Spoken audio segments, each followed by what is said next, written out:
Hello दोस्तों, आपके अपने YouTube चैनल मैथ्स हंगामा में बहुत बहुत स्वागत है।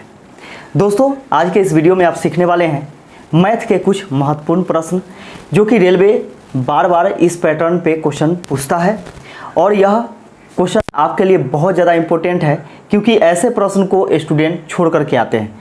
तो अब आपको छोड़ करके नहीं आना है, ऐसे प्रश्न को बना करके आना है। तो दोस्तों आइए हम लोग देखते हैं और क्वेश्चन को बनाने का प्रयास करते हैं। इसका पहला क्वेश्चन है कि 40 मीटर लंबा 24 मीटर चौड़ा माप के एक कमरे के फर्श पर बिछाने के लिए 6 मीटर बाई 4 मीटर के कितने कालीनों की आवश्यकता होगी। दोस्तों आप जानते हैं कि आप अपने कमरे के फर्श पर कालीन बिछाते हैं, टाइल्स बिछाते हैं या फिर ईंट बिछाते हैं। तो जब भी आपको ईंटों की संख्या पूछा जाए, टाइल्सों की संख्या पूछा जाए या कालीनों की संख्या पूछा जाए तो सबसे पहले आपको क्या करना है कि फर्श का क्षेत्रफल निकाल लेना है और फर्श के क्षेत्रफल में आपको भाग देना है किससे, तो एक कालीन के क्षेत्रफल से या फिर एक ईंट के क्षेत्रफल से या फिर एक टाइल्स के क्षेत्रफल से। तो आपको कुल टाइल्सों की संख्या निकल जाएगा या फिर कुल ईंटों की संख्या निकलेगा या फिर कुल कालीनों की संख्या प्राप्त हो जाएगा। तो यहाँ पे हम लोगों से पूछा है कि कुल कितने कालीनों की आवश्यकता होगी। तो सबसे पहले हम लोग क्या करेंगे यहाँ पे कि क्षेत्रफल किसका निकालेंगे, तो फर्श का। तो फर्श का क्षेत्रफल क्या, लंबाई गुने चौड़ाई, क्योंकि आयताकार फर्श है, यहाँ पे लंबाई ज़्यादा है चौड़ाई कम है। तो 40 मीटर गुने 24 मीटर, ये क्या निकला, यह निकला आपका फर्श का क्षेत्रफल। इसमें आपको भाग देना है किससे, तो एक कालीन के क्षेत्रफल से। एक कालीन के क्षेत्रफल से भाग देना है। तो एक कालीन का लंबाई क्या है, तो 6 मीटर और चौड़ाई क्या है, तो 4 मीटर है। ठीक है, तो लंबाई गुने चौड़ाई क्या होता है, क्षेत्रफल होता है आयत का। अब यहाँ से इसको काट दीजिए, यानी इसको भाग दीजिएगा तो एक कैंसिल हो जाएगा।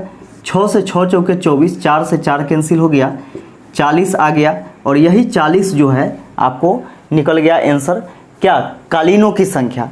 तो कुल कितने कालीन बिछाए जाएंगे उस फर्श पे, तो 40 कालीन बिछाए जाएंगे जो कि ऑप्शन नंबर ए में दिया गया है और यही आपका आंसर हो जाएगा। दोस्तों अगला क्वेश्चन देखिएगा। अगला क्वेश्चन है कि एक 16 मीटर लंबे और 10 मीटर चौड़े हॉल के फर्श के लिए 20 सेंटीमीटर गुने 10 सेंटीमीटर आकार की कितने ईंटों की आवश्यकता होगी। यहाँ पे हम लोगों से पूछ दिया गया कि कुल ईंटों की संख्या ज्ञात करें। ठीक है, तो आपको क्या करना है कि फर्श का क्षेत्रफल निकाल लेना है, यानी एक हॉल है, उस हॉल के फर्श का क्षेत्रफल हम लोग निकालेंगे। और यहाँ पे ध्यान में रखिएगा कि जब आपको कुल क्षेत्रफल में यानी फर्श के क्षेत्रफल में एक ईंट के क्षेत्रफल से भाग देना है तो ये चीज़ देखना है कि दोनों का जो राशि है वह समान है कि नहीं, यानी दोनों का माप जो है वह समान है कि नहीं, यानी सेंटीमीटर में है कि मीटर में है। अगर मीटर में है तो सेंटीमीटर में बदल दीजिएगा, अगर सेंटीमीटर में है तो उसको मीटर में, यानी कहने का मतलब क्या है कि एक ही तरह का होना चाहिए, है ना। तो यहाँ पे देखिए कि 6 मीटर लंबा है तो मीटर को सेंटीमीटर में बदलेंगे। आप जानते हैं कि 1 मीटर बराबर 100 सेंटीमीटर होता है, तो 16 मीटर बराबर क्या होगा, 1600 सेंटीमीटर होगा। तो 1600 सेंटीमीटर इसका क्या हो गया, तो लंबाई हो गया। चौड़ाई क्या है, तो 10 मीटर है, तो 10 मीटर बराबर 1000 सेंटीमीटर यानी 1000 सेंटीमीटर। ये लंबाई हो गया, ये चौड़ाई हो गया। ये दोनों को गुना करेंगे तो यह फर्श का क्षेत्रफल होगा, क्योंकि फर्श का क्षेत्रफल यानी आयताकार फर्श है, लंबाई गुने चौड़ाई इसका क्षेत्रफल हो गया। अब इसके क्षेत्रफल में आपको क्या करना है कि एक ईंट के क्षेत्रफल से भाग दे देना है। तो एक ईंट का क्षेत्रफल क्या होगा, लंबाई गुने चौड़ाई यानी 20 सेंटीमीटर गुने 10 सेंटीमीटर। ठीक है, अब आप इसको क्या कीजिए कि काट दीजिए तो कुल ईंटों की संख्या निकल जाएगा। भाग दीजिएगा तो सेंटीमीटर से सेंटीमीटर कैंसिल, सेंटीमीटर से सेंटीमीटर कैंसिल, 1 0 से 1 0 कैंसिल हो गया, 1 0 से 1 0, 2 से 2 पचे 10, 16 पचे 80, 80 पर डबल 0 यानी 8000। कुल ईंटों की संख्या कितना हो जाएगा, तो 8000 हो जाएगा, जो कि आपके ऑप्शन नंबर डी में दिया गया है। दोस्तों अगला क्वेश्चन देखिएगा। अगला क्वेश्चन है इसका कि यदि एक वृत्ताकार भूखंड का परिमाप एक वर्गाकार भूखंड के परिमाप के बराबर है। तो आप जानते हैं कि वृत्त का परिमाप क्या होता है, 2 पाई आर होता है। वृत्त का परिमाप क्या होता है, तो 2 पाई आर होता है। हम ज़्यादा कुछ नहीं लिख रहे हैं, बोल रहे हैं, लिख कम रहे हैं, ठीक है। तो आपको समझना है यहाँ पे कि वृत्त का जो परिमाप होता है वह क्या होता है, तो 2 पाई आर होता है। जबकि वर्ग का परिमाप क्या होता है, तो 4 गुने भुजा होता है। और भुजा हम लोग क्या चीज़ से डिनोट करते हैं उसको, तो स्मॉल a से, है ना। तो आप कह सकते हैं कि 4a होता है ना। तो इसका यानी वर्ग का परिमाप 4a है, जबकि वृत्त का परिमाप क्या है, 2 पाई आर है। और दोनों बोला गया है कि दोनों आपस में क्या है, तो बराबर है। तो यहाँ पे बराबर हम लोग कर दिए। अब यहाँ से देखिएगा कि इसको हम लोग कैंसिल करेंगे 2 से, 2 दूनी 4। a बराबर क्या हो जाएगा, a बराबर हो जाएगा पाई आर बटा 2, यानी a का वैल्यू निकल गया। यहाँ से a का वैल्यू निकल गया। और a क्या है, तो वर्ग का एक भुजा है ना। तो भुजा का यहाँ से माप निकल गया, किसका, वर्ग के भुजा का। अब हम लोगों से पूछा गया है तो इनके क्षेत्रफलों का अनुपात क्या होगा। किनके क्षेत्रफल, तो वृत्त का भी और वर्ग का भी, ठीक है। तो वृत्त का क्षेत्रफल क्या होता है, पाई आर स्क्वायर। वृत्त का क्षेत्रफल क्या होता है, पाई आर स्क्वायर। जबकि वर्ग का क्षेत्रफल क्या होता है, तो भुजा स्क्वायर, है ना। तो भुजा स्क्वायर होता है और इसका अनुपात पूछा गया है। तो यहाँ पे अनुपात निकालेंगे, तो पाई आर स्क्वायर अनुपात, यहाँ पे देखिएगा कि a का मान यहाँ से रखते हैं, तो a का मान कितना है, तो पाई आर बटा 2, इसका स्क्वायर यहाँ पे है तो स्क्वायर कर देते हैं। अब देखिएगा कि पाई आर स्क्वायर अनुपात, यहाँ पे इसका स्क्वायर कीजिएगा तो ये कितना हो जाएगा, pi square r square, pi square r square बटा में 2 के स्क्वायर 4, ये हो गया। अब यहाँ से हम काटते हैं तो पाई से पाई कैंसिल हो जाएगा। यहाँ पे देखिएगा कि आर स्क्वायर से आर स्क्वायर कैंसिल हो गया, 1 पाई से 1 पाई कैंसिल हो जाएगा, ठीक है। इसका हम लोग यहाँ पे क्या करेंगे कि इसको मल्टीप्लाई कर देंगे, यानी एक बार में यह कटा है तो ये हो जाएगा 4 अनुपात पाई। तो 4 अनुपात पाई के रूप में इसका आंसर नहीं है। आंसर क्या है, तो देखिए 4 अनुपात पाई का मान क्या होता है, 22 बटा 7 होता है, आप जानते हैं। इसको हम लोग काटेंगे, 2 दूनी 4, 11 दूनी 22, 7 से इसमें गुना कर दीजिए तो 7 दूनी 14, 14 अनुपात 11, यानी वृत्त का क्षेत्रफल और वर्ग के क्षेत्रफल का अनुपात कितना हो जाएगा, तो 14 अनुपात 11 हो जाएगा। और यही आपका आंसर हो जाएगा, जो कि ऑप्शन नंबर बी में दिया गया है। दोस्तों अगला क्वेश्चन देखिएगा। अगला क्वेश्चन है आपका 16, 32, 64, 128, इस पद का 11वां पद क्या होगा, यानी 11वां अंक जो है वह क्या होगा, 11वां अंक क्या होगा, ये चीज़ हम लोगों से पूछा गया है। यहाँ पे समझिएगा कि आखिर यह एपी में है कि जीपी में है, इसका आपको पता लगाना पड़ेगा। तो एपी में है कि जीपी में है, ये चीज़ पता लगाने के लिए हम लोग क्या करते हैं कि या तो इसका सर्व अनुपात देखते हैं, यानी कॉमन रेशियो जो होता है वह आपका जीपी में होता है, यानी ज्योमेट्रिक प्रोग्रेशन में होता है। जबकि सर्वांतर जो होता है कॉमन डिफरेंट, वह होता है किस में, तो एपी में होता है, यानी अर्थमेटिक प्रोग्रेशन में होता है। तो यहाँ पे देखिएगा कि यह एपी में नहीं है, यह लग रहा है क्या कि जीपी में है ना। कैसे, तो यहाँ से हम लोग क्या करते हैं कि 16 को कॉमन लेते हैं। 16 को कॉमन इसलिए लेंगे क्योंकि 16 से कटने वाला सब है ना। तो 16 कॉमन लेते हैं, तो 16 एकम 16, 16 दूनी 32, 16 चौके 64 और 16 से 16 अठे 128। हम लोगों से पूछा गया कि 11वां पद क्या होगा। दोस्तों यहाँ पे समझिएगा कि यह आखिर जीपी में है कि नहीं। तो जीपी का फार्मूला जो होता है वह होता है आपका A R square A R Q up to dot dot, इस प्रकार होता है। अब यहाँ पे देखिएगा कि a का मान अगर 1 है, a का मान क्या है, 1 है, तो यहाँ पे देखिएगा कि हम इसको लिख सकते हैं 1 गुने 2, तो 2 होगा। यानी एक किसके लिए, तो ए के लिए, और आर के लिए क्या, तो 2। यहाँ पे देखिएगा एक के लिए एक हो जाएगा गुने 2 का स्क्वायर 4 होता है, तो देखिए यहाँ पे ए आर स्क्वायर है कि नहीं। फिर यहाँ पे देखिएगा कि ए के लिए 1 होगा और आर के लिए कितना है, तो 2 है, और 2 का क्यू करेंगे तो 8 हो जाएगा, 8 एकम 8। यह आपका जीपी में है ना। तो जीपी में है तो इसका एनवा पद हम लोग कैसे निकालते हैं, टीएन। तो टीएन बराबर होता है ए आर के power n minus 1, A R के पावर एन माइनस 1 होता है।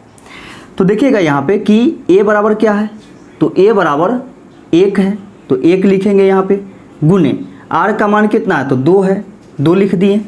एन कितना है, तो एन यहाँ पे देखिए 11 है, 11वां पद है, इसका मतलब एन क्या है, 11 है, तो यहाँ पे 11 माइनस 1 लिखेंगे। ठीक है।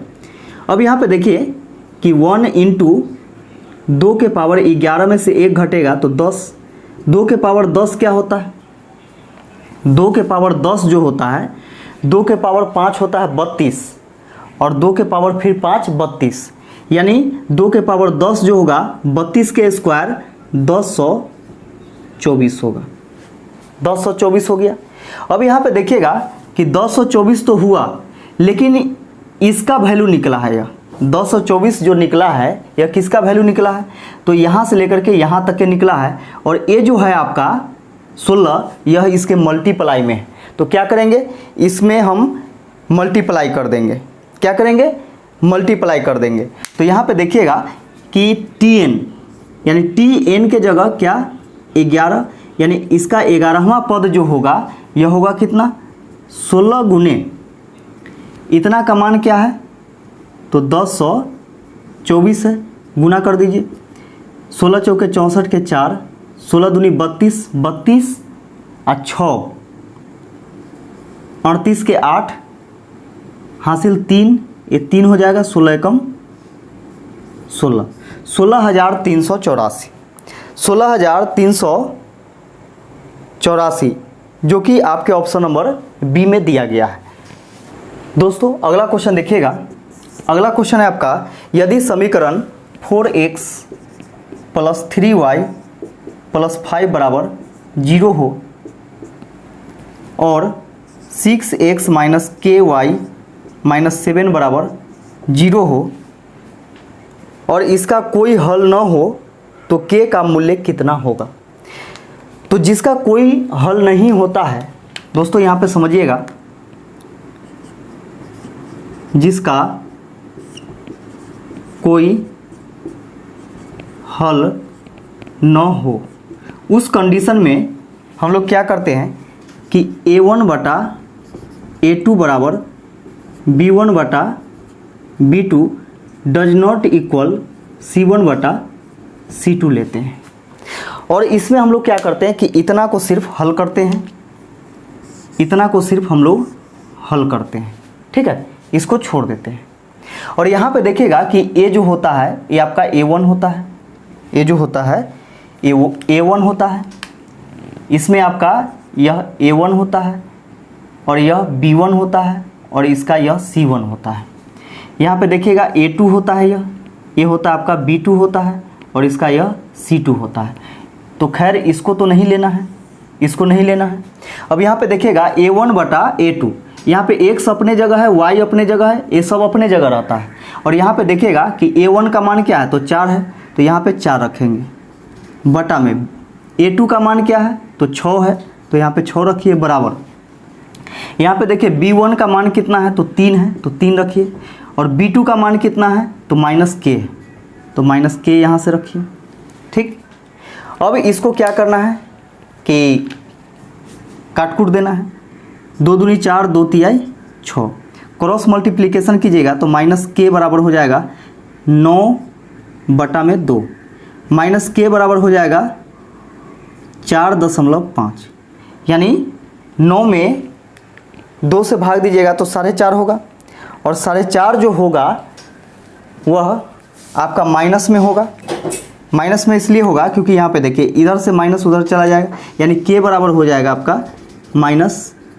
4.5 -4.5 हो जाएगा। के का मान क्या हो जाएगा? -4.5 हो जाएगा, जो कि आपके ऑप्शन नंबर ए में दिया गया है। दोस्तों अगला क्वेश्चन देखिएगा। अगला क्वेश्चन है कि यदि a - 1/a बराबर 7 हो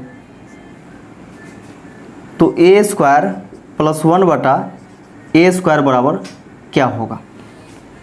ये चीज़ पूछा गया है।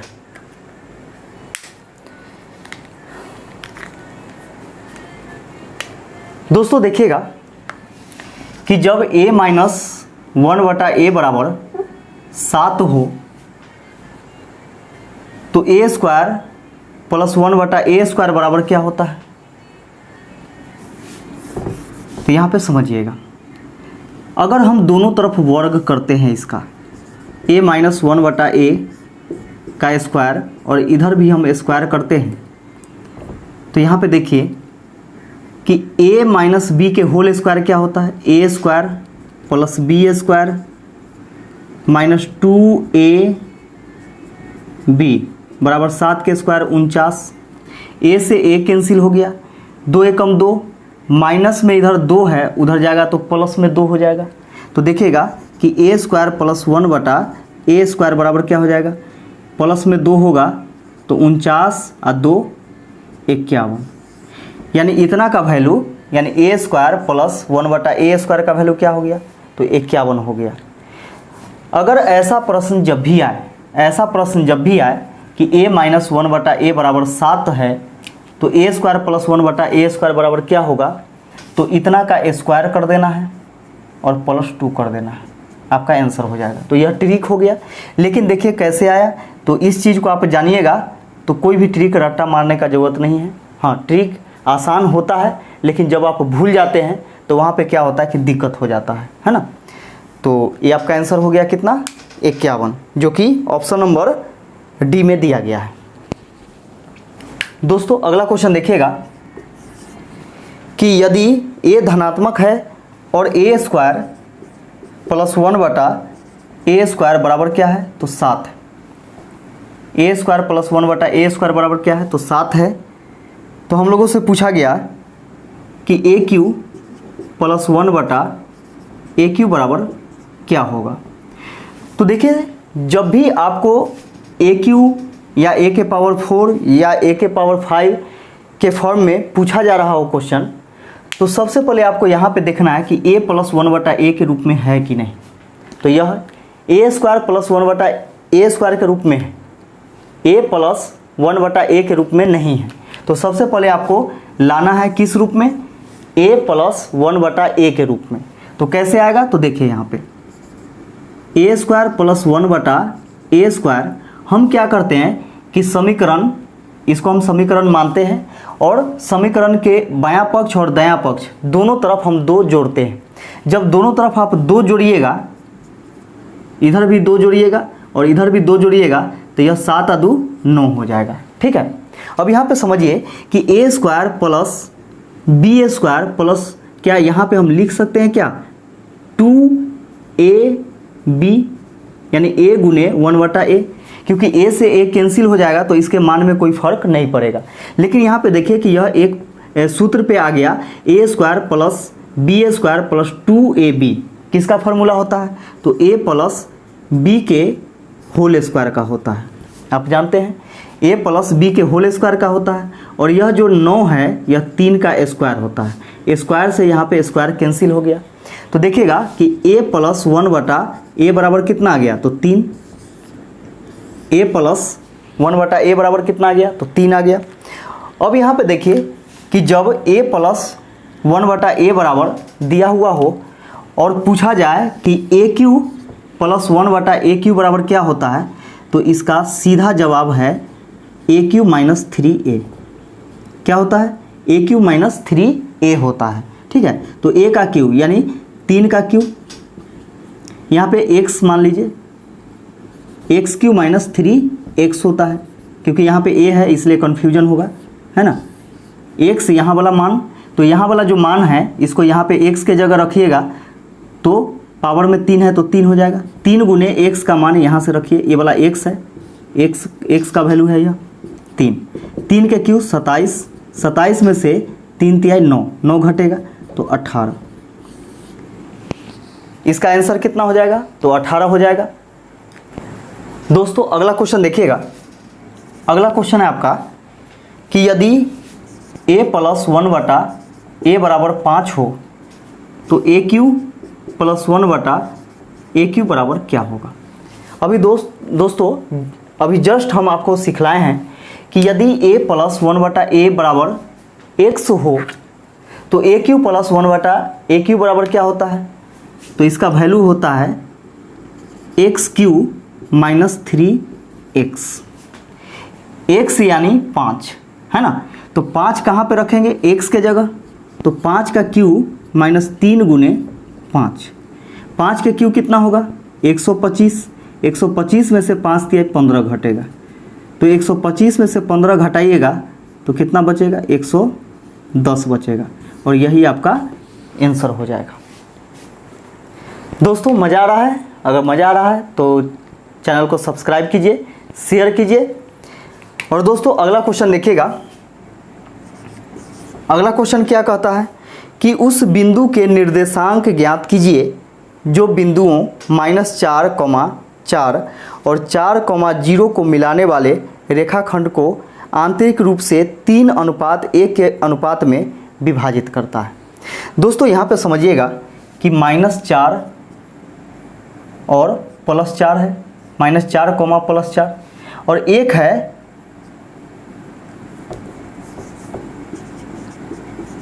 और 4, 0। इसको मिलाने वाली रेखाखंड को आंतरिक रूप से 3:1 के अनुपात में विभाजित करता है। 3:1 के अनुपात में विभाजित करता है। दोस्तों यहाँ पे समझिएगा कि ये जो होता है यह x1 होता है और यह x2 होता है, जबकि यह y1 होता है और यह y2 होता है। और ये जो होता है अनुपात में यह m1 होता है और यह m2 होता है। ठीक है। अब यहाँ पे आपको क्या करना है कि यहाँ से वैल्यू निकालना है। वैल्यू कैसे निकलेगा? तो देखिएगा x बराबर क्या होगा? x बराबर होता है m1 गुने x2 प्लस m2 गुने x1 बटा में m1 प्लस m2। यहाँ से x निकलता है और जब आप y निकालते हैं तो y बराबर होता है m1 गुने y2 प्लस m2 गुने y1 बटा में m1 प्लस m2। अब दोस्तों यहाँ पे समझिए कैसे निकालना है।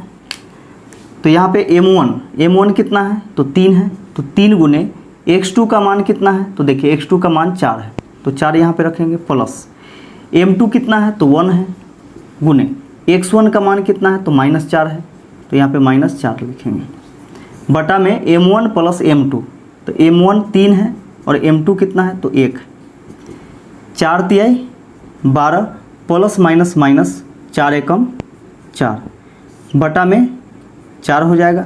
12 में से 4 घटेगा 8 बटा में 4, 4 दूनी 8, यानी इसका वैल्यू कितना आ गया? तो 2 आ गया। इसका वैल्यू कितना आया? तो 2 आ गया। अब दोस्तों यहाँ पे हम लोग निकालते हैं y का वैल्यू। तो यहाँ से y का वैल्यू निकलेगा m1 कितना है? तो 1 है, 1 गुने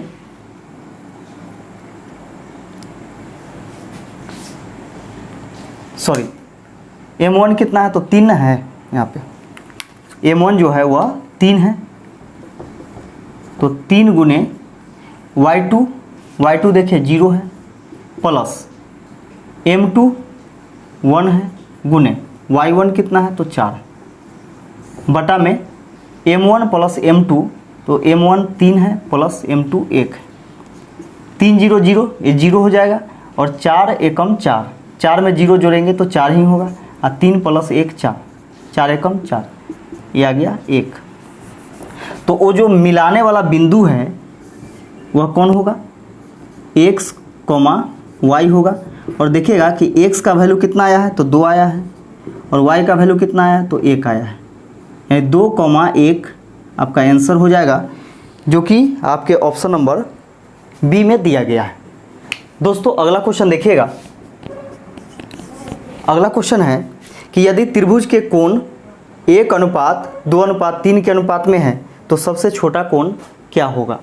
दोस्तों यहाँ पे देखिएगा कि माना कि पहला कोण ए है, कोण ए, कोण बी और कोण सी। ये तीनों कोण का अनुपात दे रखा है 1:2:3। और आप जानते हैं कि किसी भी त्रिभुज के तीनों कोणों का योग क्या होता है, 180 डिग्री होता है। अनुपातिक योग देखिएगा 3, 2, 5, 1, 6। अनुपात में योग क्या है तो 6 है, जबकि होता है कितना तो 180। दोनों बात यहाँ से बराबर, 6 कम 6 छतरी 18। अनुपात 1 बराबर कितना तो 30।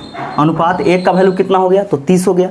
हम लोगों से पूछा गया है सबसे छोटा कोण क्या है, तो देखिए इसमें सबसे छोटा कोण कौन है तो 1 है, और 1 का वैल्यू क्या है तो 30, यानी 30 डिग्री। सबसे छोटा कोण का माप क्या है तो 30 डिग्री, यही इसका आंसर हो जाएगा। दोस्तों अगला क्वेश्चन देखिएगा। अगला क्वेश्चन है कि त्रिभुज ABC त्रिभुज PQR के समान है। त्रिभुज ABC, त्रिभुज ABC और त्रिभुज PQR, त्रिभुज ABC और त्रिभुज PQR दोनों क्या है समान है यदि AB बराबर 5 सेंटीमीटर, AB का मान क्या है 5 सेंटीमीटर है, और PQ का मान क्या है तो 3 सेंटीमीटर है। PQ का मान 3 सेंटीमीटर है। तो हम लोगों से पूछा गया है कि एरिया त्रिभुज ABC बटा में एरिया त्रिभुज PQR का मान बताएं। दोस्तों यहाँ पे समझिएगा कि जब दो समरूप त्रिभुज हो, तो उसका क्षेत्रफल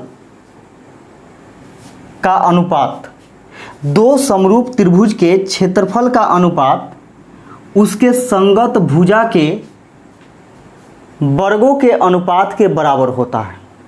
तो यहाँ पे देखिएगा कि पहला त्रिभुज का क्षेत्रफल, अनुपात का मतलब क्या बटा दूसरे त्रिभुज का क्षेत्रफल, यानी दोनों समरूप त्रिभुज के क्षेत्रफल का अनुपात बराबर इसके संगत भुजा के वर्गों का अनुपात होता है। ठीक है, तो यहाँ पे देखिए संगत भुजा क्या है तो 5, अनुपात का मतलब बटा 3 और इसके वर्गों के बराबर होता है। तो इसका वर्ग कर दीजिए तो 5 के स्क्वायर 25 हो गया, 3 के स्क्वायर 9 हो गया। तो इसका आंसर क्या हो जाएगा तो यही 25/9, यही चीज़ तो पूछा जा रहा था और यही आपका आंसर हो गया। दोस्तों अगला क्वेश्चन देखिएगा। अगला क्वेश्चन है आपका 12 नंबर। 27 भुजाओं वाले बहुभुज में विकर्णों की संख्या ज्ञात करें। जब भी आपको विकर्णों की संख्या ज्ञात करना हो तो कुल विकर्णों की संख्या बराबर क्या होता है तो बहुभुज के कुल विकर्णों की संख्या बराबर होता है n/2 इंटू n-3। n क्या है भुजाओं की संख्या है ना, n क्या है भुजाओं की संख्या। तो कितनी भुजा वाला है तो 27 भुजा वाला है, तो n की जगह क्या लिखेंगे 27/2 इंटू 27 - 3, 27/2 गुने 27 में से 3 घटाइएगा 24, 12 दूनी 24, 12 से गुना कर दीजिए, 12 सत्ते 84 के 4 हासिल 8, 12 दूनी 24, 24 36 7 2 32, यानी 324। कुल विकर्णों की संख्या कितना हो जाएगा तो 324 हो जाएगा, जो कि आपके ऑप्शन नंबर बी में दिया गया। दोस्तों अगला क्वेश्चन देखिएगा। अगला क्वेश्चन है 13 नंबर कि 9, 5, 9, 3, 4 7 8 4 8 9 5 9 आंकड़ों का परिसर ज्ञात करें। परिसर यानी रेंज। जब भी आपको परिसर ज्ञात करना हो तो परिसर बराबर क्या होता है? परिसर बराबर होता है उच्च सीमा माइनस निम्न सीमा। उच्च सीमा माइनस निम्न सीमा। तो इसमें देखिए कि सबसे बड़ा कौन है? तो सबसे बड़ा दिखाई दे रहा है कि 9 है ना। 9 से बड़ा तो कोई दिखाई नहीं दे रहा है, तो सबसे बड़ा 9 हो गया। अब सबसे छोटा यानी निम्न सीमा खोजिए। सबसे छोटा कौन है? तो 3 से छोटा दिखाई नहीं दे रहा है कहीं, यानी सबसे छोटा क्या है? तो 3 है। तो 9 में से 3 घटा दीजिए, तो 9 में से 3 घटाइएगा तो 6 बचेगा, और यही तो इसका परिसर निकल गया। यानी परिसर बराबर होता है उच्च सीमा माइनस निम्न सीमा। तो बड़ा संख्या में से छोटा संख्या को घटा देंगे तो यही परिसर हो जाएगा, यानी रेंज हो जाएगा, यानी 6, जो कि ऑप्शन नंबर सी में दिया गया है। दोस्तों अगला क्वेश्चन देखिएगा। अगला क्वेश्चन है कि एक पाइप किसी टैंक को 7/4 घंटे में भर सकता है। एक पाइप है जो कि 7/4 घंटे में उसे भर सकता है, जबकि दूसरा पाइप टैंक को पूरा भरे होने पर इसे 21/8 घंटे में खाली कर सकता है। दूसरा पाइप खाली करने वाला है और इसको 21/8 घंटे में खाली कर सकता है। ये खाली करने वाला है जबकि यह भरने वाला है। अब यहाँ पे देखिए, सबसे पहले हम लोग क्या करते हैं, इसका एलसीएम लेते हैं। तो भिन्नों का लसाअ बराबर क्या होता है? अंशों का लसाअ बटा में हरों का मौसा, यानी 21 और 7 का एलसीएम लीजिएगा तो 21 हो जाएगा। ठीक है, और इसका मौसा निकालिएगा तो 4 और 8 का मौसा क्या होगा? तो 4 ही होगा। 4 और 8 का मौसा क्या होगा? तो 4 हो जाएगा HCF। अब आपको क्या करना है कि इससे इसमें भाग देना है। तो इससे इसमें भाग दीजिएगा तो देखिए 21 में 21/4 में आपको भाग देना है किससे? 7/4 से। तो 4/7 से गुना होगा, इससे ये कैंसिल। 7 3 21 3 बार में, यह 3 बार में कटेगा। इससे इसमें भाग दीजिएगा तो 21/4 में आप भाग दीजिएगा 21/8 से, तो 8/21 हो जाएगा। 21 से 21 कैंसिल, 4 से 4 दूनी 8, यह कटेगा आपका 2 बार में। आप कह सकते हैं कि ए जो है प्रति घंटा 3 के दर से टैंक में पानी भरता है, जबकि बी 2 की दर से खाली करता है ना। अब आगे बोला गया कि दोनों पाइपों को उस समय खोला गया जब टैंक 2/3 खाली था। 2/3 खाली था तो भरा हुआ कितना था? अब यहाँ पे देखिएगा कि 21/4 का 2/3 खाली था, है ना। 2/3 खाली था, तो देखिएगा कि खाली कितना था? तो 2/3, इतना का 2/3 यानी 2/3। तो इसको हम लोग क्या करेंगे कि काटेंगे, 3 7 21, 2 से 2 दूनी 4। खाली कितना था? तो 3.5, यानी 7 में 2 से भाग दीजिएगा तो 3.5 होगा। 3.5 खाली है ना। टैंक को भरने में कितना समय लगेगा? अब यहाँ पे समझिएगा कि 3.5 खाली है और ए भरेगा, जबकि बी क्या करेगा? खाली करेगा। जब दोनों को खोला जाता है ए और बी को, तो 3.5 लीटर यानी जितना खाली है उतना ही को ना भरा जाएगा। तो 3.5 लीटर को यह कितना देर में भर देगा? तो 3 के हिसाब से भरेगा, जबकि यह 2 के हिसाब से खाली करेगा। तो 3.5 बटा में कितना? तो 1, यानी प्रति घंटा 1 लीटर भरा जाएगा। तो सोच के देखिए कि 3.5 लीटर को कितने समय में भरा जाएगा? तो 3.5 घंटा में, है ना। यानी 3 घंटा 30 मिनट, 3 घंटा 30 मिनट में भरा जाएगा, जो कि आपके ऑप्शन नंबर बी में दिया गया है। दोस्तों इस वीडियो का लास्ट क्वेश्चन देखिएगा। ए और बी एक काम को 45 घंटों में पूरा कर सकते हैं। यदि ए अकेले काम करता है और इस काम का 3/8 पूरा करता है, बाकी बी को खुद से करने के लिए छोड़ता है, पूरा काम करने में कुल 102 दिन लगते हैं, ए कितने दिनों में काम को पूरा करेगा? जो अकेले पूरा काम करने के लिए दोनों के बीच अधिक कुशल है। यानी ए के बारे में बोला जा रहा है कि वह अधिक कुशल है, वह कितना दिन में काम को पूरा कर पाएगा। देखिएगा दोस्तों, यहाँ पे जो चीज़ हम लोगों से पूछा जाता है वह ऑप्शन में रहता ही है, और यह क्वेश्चन जो है आप जटिल तरीके से बचने के लिए हम लोग क्या करेंगे कि बाई ऑप्शन सहारा लेंगे ऑप्शन का। नहीं तो आप कॉन्सेप्ट से बनाइएगा तो बनाते रह जाइएगा, एग्ज़ाम का कहानी ख़त्म हो जाएगा। ठीक है, तो यहाँ पे देखिएगा कि बाई ऑप्शन हम लोग बनाते हैं ऐसे प्रश्न को। ऑप्शन नंबर ए में है 170, बी में है 96, सी में है 72, डी में है 120। अब यहाँ पे समझिए काम का कितना पूरा करता है, तो 3/8 पूरा करता है। ठीक है, अब यहाँ पे आपको देखना है क्या कि ए वाला 8 जो है इससे जो कटेगा वही संभवतः आंसर हो सकता है। ठीक है, तो संभवतः वही आंसर हो सकता है, तो 8 से आपका ऑप्शन नंबर ए नहीं कटेगा, 170 नहीं कटेगा, तो ये तो पहले ही गया। इसका देखिएगा कि 96 क्या हो सकता है, तो 8 एकम 8, 8 दूनी 16 कट रहा है, 12 8 96 कट रहा है ना। तो आपको क्या करना है, यहाँ से कुछ नहीं करना है, आपको यहाँ पे क्या करना है कि 45 गुने 96 यहाँ से ऑप्शन उठाना है, और जितना दिन में दोनों मिलकर के काम को कर पाता है, यानी ए और बी मिलकर के करता है, उसको यहाँ पे गुना कर देना है, और ये दोनों के अंतर से भाग देना है। तो दोनों का अंतर कितना होगा, तो देखिएगा कि 96 में से 45 घटाएंगे तो यहाँ पे बचेगा 1, 5, 51। 3 से काटेंगे तो 17 बार में 17 तिया 51, और 3 से कटेगा 3 तिया 9, 3 दूनी 6। क्या 17 से यह दोनों कट रहा है? क्या नहीं कट रहा है। अगर पूरा पूरा नहीं कट रहा है तो ये भी आपका आंसर नहीं होगा। ठीक है, अब हम लोग ऑप्शन नंबर सी चेक करते हैं। 72 गुने 45, फिर लिखेंगे इस प्रकार। इसके बाद आपको क्या करना है, दोनों के अंतर से भाग देना है। तो इसमें से इसको घटाइएगा तो 12 में से 5 घटेगा 7, इसके बाद ये बच जाएगा आपका 6 में से 4 घटाइएगा 2, 27, 9 तिया 27, 9 पचे 45।